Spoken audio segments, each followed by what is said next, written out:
হ্যাঁ, দেখতে পাচ্ছ না তোমরা সবাই বইটা স্ক্রিনে? জি ওস্তাদ। জি ওস্তাদ। হ্যাঁ, এখান থেকে রেকর্ডিং করে নাও ফাতিহা, এখান থেকে দিয়ে দেওয়া হবে, ঠিক আছে?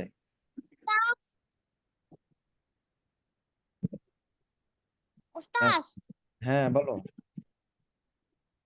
ওস্তাদ, কালকে সকালে তো আমার পরীক্ষা আছে, আমি একটু লিভ নেই। আচ্ছা, লিভ নাও, কিন্তু প্রস্তুতি নিও, আগামী যে শুক্রবারে পরীক্ষার প্রস্তুতি নিবে, ঠিক আছে? ঠিক আছে হ্যাঁ, ওস্তাদ, আমি রেকর্ড মুখস্থ করে নিব। আচ্ছা ঠিক আছে, ইনশাল্লাহ, তাহলে তুমি লিভ নিতে পারো।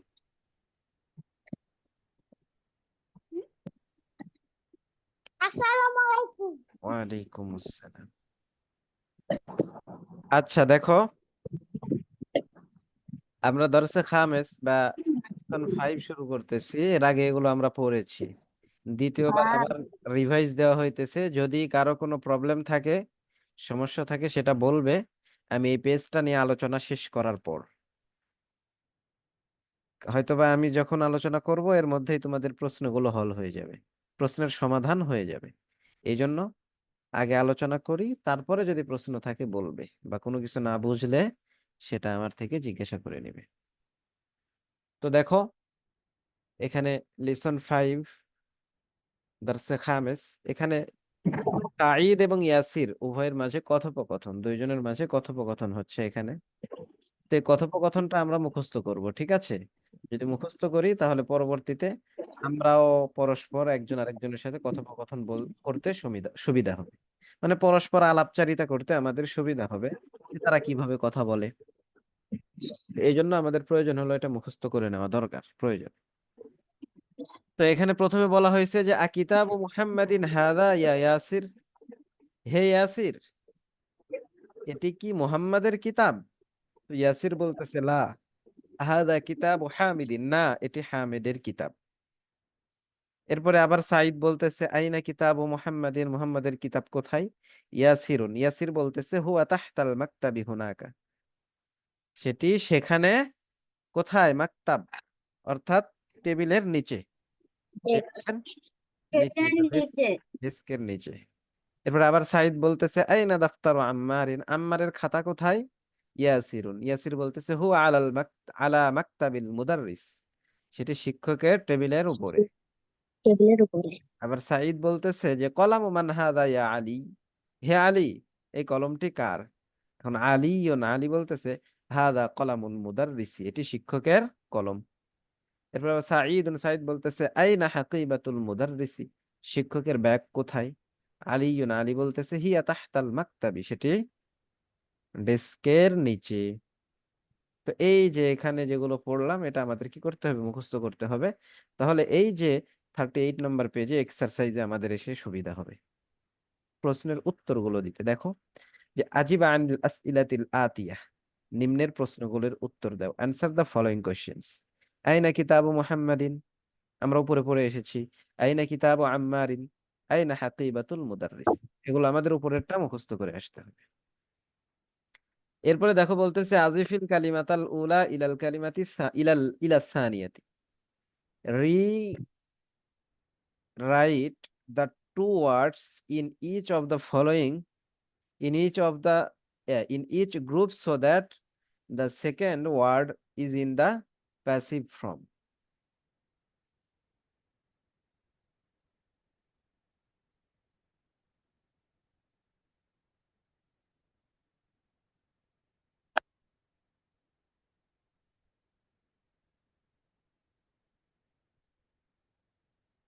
আচ্ছা, এই যে দেখো, এখানে বলতেছে rewrite the two words in each group so that the second word is in the passive form. Second, দ্বিতীয় যেটা সেটা হচ্ছে প্যাসিভ ফর্ম থেকে হবে, যেটাকে আমরা আরবিতে বলবো মুজাফ ইলাই। যে এখানে প্রত্যেক গ্রুপে দুইটা করে শব্দ আছে, এই যে এই দিকেও এই দিকেও দুইটা করে কি আছে? শব্দ দেয়া আছে। এই দুইটা শব্দকে আমরা কি করব? একটা শব্দকে আরেকটা শব্দের সাথে কি করব? মিলিয়ে দিব। একটা শব্দকে আরেকটা শব্দের সাথে মিলিয়ে দিব, এবং মিলিয়ে দেওয়ার পরে এটা কি হয়ে যাবে, মুজাফ মুজাফ ইলাইয়ের শুরুতে হবে। একটা হবে মুজাফ আর একটা হবে মুজাফ ইলাই। এটা হচ্ছে আরবিতে, একটাকে বলবে মুজাফ আর একটাকে বলবে মুজাফ ইলাই। যেটা শুরুতে থাকবে সেটাকে বলে মুজাফ, আর শেষে যেটা আসে সেটাকে বলা হয় মুজাফ ইলাই। ঠিক আছে, মানে দুইটা শব্দের মাঝে কি করা, সম্বন্ধ সৃষ্টি করা, একটা আরেকটার সাথে সম্পর্ক হয়ে যাবে। তো যেমন দেখো এখানে উদাহরণ দিয়ে দেওয়া হয়েছে যে কিতাবুন মুহাম্মাদুন, দুইটা আলাদা আলাদা শব্দ, কিন্তু এই দুইটাকে মিলিয়ে দিয়ে কিভাবে পড়া হবে, কিতাবু মুহাম্মাদিন, মুহাম্মাদের কিতাব। তাহলে এখানে কিতাবকে মুহাম্মাদের সাথে কি করা হলো, সম্পর্ক যুক্ত করে দেওয়া হলো, যে কিতাবটা মুহাম্মাদের। তাহলে কি হবে, কিতাবু মুহাম্মাদিন, মুহাম্মাদের কিতাব। তো আমরা এখানে মনে রাখবো যে যখন আমরা বাংলাতে যে শব্দগুলো আমরা বানাইতে চাইবো, এখানে মোহাম্মদের কিতাব বলা হয়েছে, বলা হইতে পারে যে ইয়াসিরের কিতাব, ইয়াসিরের খাতা। ঠিক আছে, তো এইরকম, বা ছেলের কিতাব, উস্তাদের কিতাব, উস্তাদের কলম। তো এই সবগুলোর ক্ষেত্রে আমাদের দুইটা শব্দ যুক্ত হবে। যদি বলি আমি শিক্ষকের কলম, তাহলে দুইটা শব্দ, একটা হচ্ছে শিক্ষক আর একটা হচ্ছে কলম। এই দুইটা শব্দ কি হবে, আমাদের একসাথে মিলাইতে হবে। তো মিলানোর পরে কিভাবে আমরা বানাবো, যে উস্তাদের কলম, তাহলে আমরা বাংলাতে যে শব্দটা দেখব শেষে, আরবিতে ওই শব্দটা আমরা শুরুতে নিয়ে আসব। উস্তাদের কলম, তাহলে কলম শব্দটা বাংলাতে শেষে আছে, আরবিতে ওই শব্দটা আমরা কি করব, শুরুতে নিয়ে আসব, নিয়ে এসে কলামুন। আর উস্তাদ, যে মুদাররিস, এটাকে আমরা পরে নিয়ে যাব, নিয়ে গিয়ে বলবো কলামুল মুদাররিসি। আর ওই সূরাতের মধ্যে প্রথমটা হবে আলিফলাম ছাড়া শব্দ, এবং দ্বিতীয়টা হবে আলিফলাম যুক্ত শব্দ। মানে দ্বিতীয় শব্দটাতে সবসময় আমরা কি করব, আলিফলাম যুক্ত করে দিব। ঠিক আছে, আর প্রথমটাতে আমরা আলিফলাম যুক্ত করব না। এবং দ্বিতীয় যে আলিফলাম যুক্ত শব্দ, সেটার শেষে আমরা জের দিব, সেটার শেষে আমরা জের দিব। তাহলে আমরা আগে পড়ে আসছি যে ইন, ফি, আলা, তাহতা, এই যে বিভিন্ন হরফে জরগুলো পড়ে আসছি, এগুলো আসলে শুরুতে ওই শব্দের শেষে জের হয়। ঠিক অনুরূপ ভাবে যখন কোন শব্দের শুরুতে একটা শব্দ আসবে যে শব্দটার মধ্যে আলিফ লাম নেই, এবং পরের শব্দটা আলিফ লাম যুক্ত, এবং এই দুইটার মধ্যে সম্পর্ক হয়েছে মুজফ মুজফ ইলাইর, অর্থাৎ দুইটা শব্দের মাঝখানে রর উচ্চারণ আছে বাংলাতে, তাহলে তখন সেই দ্বিতীয় শব্দটাও কি হবে, শব্দটাতেও আমরা জের দিয়ে পড়বো। যেমন এই যে এখানে কিতাবুন মুহাম্মাদুন, এই দুইটাকে মিলিয়ে যখন দেওয়া হয়েছে, তখন হয়ে গেছে কিতাবু মুহাম্মাদিন, কিতাবু মুহাম্মাদিন। ঠিক আছে, তো এখানে মুহাম্মাদিন, এখানে তো আলিফ লাম হয় নাই, যেহেতু এটা নাম, এই কারণে এখানে আলিফ লামের দরকার নেই। আর যদি নাম না হয়, অন্য কিছু হয়, যেমন এই যে মুদাররিস যদি হয়, তাহলে তখন হবে কি, কিতাবুল মুদাররিসি, কিতাবুল মুদাররিসি, শিক্ষকের কিতাব। তো এখানে দুইটা জিনিস দেওয়া আছে, যে একটা গ্রুপ হচ্ছে প্রথমে আর একটা হচ্ছে দ্বিতীয়। তো প্রথম সারিতে আমরা এই যে এখানে যেটা, এখানে সবগুলো নাম ব্যবহার করা হয়েছে, এবং নাম ব্যবহার করার মাধ্যমে এটা দেখিয়ে দেওয়া হয়েছে যে নামের শুরুতে আলিফ লাম যুক্ত হবে না। আর এখানে নাম ছাড়াই বিভিন্ন বস্তু বা বিভিন্ন জিনিসের দিকে ইঙ্গিত করা হয়েছে, যেগুলোর শুরুতে কি হবে, আলিফ লাম যুক্ত হবে। যেমন এই যে মাকতাবুল মুদাররিসি, মিফতাহুল বাইতি, দোকানুত তাজিরি।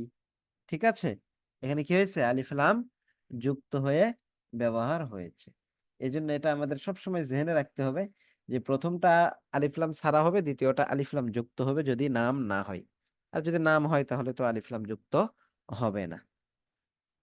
ঠিক আছে, এই লেসনটা তোমরা বুঝেছো, এটা বুঝে আসছে তোমাদের? জি ওস্তাদ। হ্যাঁ, এই বিষয়টা গুরুত্ব সহকারে তোমরা একটু বেশি বেশি করে পড়বা। ঠিক আছে, যতটুকু না বুঝেছো তার চেয়ে বেশি তোমাদের কাজে লাগবে এটা, যতবার তোমরা নিজেরা নিজেরা এগুলো পড়বে। ঠিক আছে, একটা প্রশ্ন ছিল। হ্যাঁ হ্যাঁ বলেন। আচ্ছা, এখানে যদি বলে যে নির্দিষ্ট করে যদি বলে যে চাবিটি ঘরের, হ্যাঁ তখন কি মিফতাহুনের আগে আল হবে না? হ্যাঁ হবে। মানে তখন কি দুইটা শব্দের আগে আল হবে, আল মিফতাহুল বাইতু, বাইতি? না, তখন চাবিটি ঘরে, এখানে তো মাঝখানে র নেই। বাংলাতে উচ্চারণ করতে গেলে মাঝখানে কি হইতে হবে, র আসতে হবে। যদি এইরকম শব্দ হয়ে থাকে, তাহলে তখন আমরা এইরকম ভাবে বানাবো, কিন্তু চাবিটি ঘরে, তখন তো এখানে রর কোনো প্রশ্ন নাই, তাহলে হবে আল মিফতাহু ফিল বাইতি। আমরা পূর্বে যেটা পড়ে আসছি, যে ওই যে হরফে জ্বর ছিল কিছু, ফি, আলা, তাহতা, ওইগুলো দিয়ে তখন ব্যবহার করতে হবে। কিন্তু যদি আমরা বলি যে মানে ঘরের, তখন আরবিটা কেমন হবে যদি বলে যে চাবিটি ঘরের, মানে ঘরের ভেতরে না, এই চাবিটা এই ঘরের, এরকম প্রশ্নটা যদি যদি হয় মানে কথাটা যদি এরকম হয় তখন? তখন হবে, তখন আর আলিফ লাম হবে না, তখন হবে যে মিফতাহুল বাইতি, ঘরের চাবি, ঘরের চাবি। তখন আর চাবিটি আচ্ছা ঘরের এইরকম ভাবে হবে না, যদিও আমরা বাংলাতে বলতেছি যে চাবিটি ঘরের, কিন্তু আমরা হচ্ছে বাংলায় যখন সাবলীল ভাবে ব্যবহার করি, তখন কিন্তু আমরা চাবিটি ঘরের এইরকম ভাবে বলি না। স্বাভাবিক ভাবে বললে কি বলি, যে ঘরের চাবি এটা, এটা এই ঘরের বা এই রুমের চাবি, এটা ওই রুমের চাবি, এইরকম ভাবে বলা হয়। তো আমাদের বাংলা যে এরকম ভাবে ব্যবহার হয়, এইরকম ভাবে আমরা যদি খেয়াল করি, তাহলে ওই আরবিটা আমাদের বানানো অনেক সোজা হয়ে যাবে। তো আচ্ছা। ঘরের চাবি আর এখানে হচ্ছে 1 নম্বরে এখানে আজিব, আলিফের প্রশ্নটার মধ্যে অ্যান্সার দ্য ফলোইং কোশ্চেন্স, সেখানে আজিব কথাটার মানে কি? আজিব কথাটার অর্থ হলো এখানে উত্তর দাও। আজিব এটা হলো ক্রিয়া একটা, ঠিক আছে? এই ক্রিয়া এগুলো সম্পর্কে আচ্ছা আমরা এখনো পড়ি নাই, এগুলো হয়তো সামনে আরো দ্বিতীয় বইয়ে আসতে পারে, দ্বিতীয় বইয়ে না হলে আরো আচ্ছা। সামনে আর হয়তো বা আসবে। আল আসইলাতি? আল আসইলা অর্থ প্রশ্ন সমূহ, এটা হলো বহুবচন শব্দ, এর এক বচন হলো সুআলুন। ঠিক আছে, তো আজিব আচ্ছা উত্তর দাও আনিল আসইলাতিল আতিয়া, আতিয়া মানে নিম্নবর্ণিত বা সামনে আসতেছে, নিম্নবর্ণিত প্রশ্ন আচ্ছা সমূহের উত্তর দাও, এটাই। আচ্ছা। এই যে যেমন এখানে আবার বলছে আজিফিল কালিমাতাল উলা ইলা সানিয়া, প্রথম কালিমাকে দ্বিতীয় কালিমার সাথে মিলিয়ে দাও। ওস্তাদ, হ্যাঁ, বলো ওস্তাদ এই বলো। যে শূন্যস্থানে মিফতাহুল, তারপর কমা দিয়ে বাইত, আল বাইতু দেওয়া, এখানে গুরফাতি থাকলে কি এইটা অর্থ হতো যে ঘরের চাবিটি? হ্যাঁ হ্যাঁ, তখন হয়তো ঘরের চাবি, ঠিক আছে। এখানে মিফতাহুল বাইতি হবে এখন, কিন্তু যদি এখানে আল গুরফাতু থাকতো, তাহলে হয়তো কি মিফতাহুল গুরফাতি। আর দ্বিতীয় শব্দটাতে অবশ্যই আমরা কি করব, জের দিব, ঠিক আছে। যদি আলিফ লাম যুক্ত হয়ে যে এরকম হয়, তাহলে সেটার ক্ষেত্রে আমরা শুধু এক জের দিব। আর যদি কোনো নাম হয়ে থাকে, তাহলে সেখানে আমরা তানবিন দিব, ঠিক আছে। যেমন কিতাবু মুহাম্মাদিন, যেহেতু আলিফ লাম নেই, এই কারণে এখানে তানবিন হবে, কোনো সমস্যা নেই। আর যেহেতু আলিফ লাম আছে, আর আলিফ লাম যুক্ত যে শব্দগুলো আছে, এগুলোর শেষে কখনো তানবিন হয় না, এই জন্য এখানে কি হবে না, তানবিন হবে না। তখন হয়ে যাবে কি, এই যে মাকতাবুল মুদাররিসি মিফতাহুল বাইতি দুক্কানুত তাজিরি, ঠিক আছে। এই পড়াটা বুঝে আসছে? জি ওস্তাদ, এটা জি তো ওস্তাদ। এটা তো যখন আমি প্রথমে পড়াইছি, তখন এগুলো তোমাদেরকে অনেক সময় নিয়ে এগুলো পড়াইছি, বারবার বলছি। তো এখন তো আরো অনেক বেশি, এখন তো আর এক পেজ পড়াবো না, এই জন্য মানে শুধু বুঝিয়ে দিতেছি, তোমাদের এগুলো বেশি বেশি প্র্যাকটিস করতে হবে। যতটুকু না বুঝবে, তার চেয়ে বেশি এটা প্র্যাকটিস করতে হবে। প্র্যাকটিস করলে তখন অটোমেটিক মুখে চলে আসবে, ঠিক আছে। আচ্ছা। উস্তাদ, তাহতা শব্দটা কি হরফে জার? হ্যাঁ, তাহতা হরফে জার। আচ্ছা। এরপরের পেজ দেখো, 39 নাম্বার পেজ, ইকরা ওয়াক্তুব মা যাবতি আওয়াখিরিল কালিমাত। এই যে এখন মাত্র আমরা এখানে ইজাফত বা একটা শব্দ আর একটা শব্দের সাথে মিলানোর যে পড়াগুলো পড়লাম, তো এই পড়ার দ্বারা আমরা কি বুঝতে পারছি, যে এখানে হরকত বা জবর জেরের মধ্যে চেঞ্জ হবে। তো যেহেতু একটা চেঞ্জের বিষয় চলে আসছে, তখন এখানে আবার কি এই আমাদের এক্সারসাইজ দিয়ে দিয়েছে, যে আমাদের শেষ অক্ষরটা উচ্চারণ করে পড়তে হবে, শেষ অক্ষরের হরকত লাগিয়ে পড়তে হবে, যে আসলে শেষ অক্ষরটা আমরা কিভাবে পড়তেছি, শেষ অক্ষরে জবর দিতেছি না জের দিতেছি, তানবিন দিতেছি নাকি তানবিন ছাড়া পড়তেছি। এইটার প্র্যাকটিসের জন্য এই এক্সারসাইজটা দেওয়া হয়েছে এখানে। দেখো এখানে বাবুল মাদ্রাসা তি হবে এখানে, এরপরে এখানে হিমারুর রজুলি, লোকটির গাধা। এরপরে বাইতু হামিদিন, এখানে জের হবে, কিন্তু যেহেতু নাম, শুরুতে আলিফ লাম নেই, তাই এখানে তানবিন হবে। বাইতু হামিদিন। সাইয়ারাতুল মুদিরি, মিন্দিলু আম্মারিন, ইসমুত তালিবি, বাইতুল্লাহি ফি কিতাবিল্লাহি মিন বাইতিল মুদাররিসি আলা মাকতাবিল মুদিরি। ওস্তাদ, হ্যাঁ বলো। মিন্দিল অর্থ কি? মিন্দিলুন অর্থ হলো রুমাল। মিন্দিলুন জি। অর্থ রুমাল। অনেক সময় এটা গামছার অর্থেও ব্যবহার হয়, আমরা যে গামছাটা ব্যবহার করি বাঙালি, ঠিক আছে, এই গামছার ক্ষেত্রেও ব্যবহার হয়, তোয়ালে, গামছা, রুমাল, এগুলো সবগুলোর ক্ষেত্রেই মিন্দিলুন ব্যবহার হয়। আচ্ছা, এরপরে দেখো এখানে কিছু পড়া দেওয়া হয়েছে 4 নম্বরে, ইকরা পড়তে বলা হয়েছে এখানে, যে তুমি পড়ো। আইনা বাইতুল মুদাররিসি হুয়া বাঈদুন, শিক্ষকের বাড়ি কোথায়, সেটি দূরে। আল কোরআন কিতাবুল্লাহ, কোরআন আল্লাহর কিতাব। এই যে এই পড়াগুলো কিন্তু আমরা সকলে পারি, যেহেতু আমরা এগুলো পড়ছি এতদিন পর্যন্ত এবং পিছনের পড়াও পড়া হয়েছে। তো এই হিসাবে এগুলো সব আমরা কি করি, পারি। যেগুলো শব্দ অর্থগুলো কঠিন আমি সেগুলো এখান থেকে ধরিয়ে দিতেছি। মুহাম্মাদুন সাল্লাল্লাহু আলাইহি ওয়াসাল্লাম রাসূলুল্লাহি খরাজাল মুদাররিসু মিন গুরফাতিল মুদিরি হাযা বাইতু হামিদিন ওয়া যালিকা বাইতু খালিদিন ইবনু আম্মারিন তালিবুন ওয়া ইবনু ইয়াসিরিন তাজিরুন।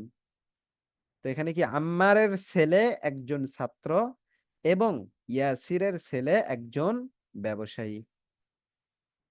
বাইতুল মুদাররিসি বাঈদুন ওয়া বাইতুত তাজিরি করিবুন হাযা মিফতাহুস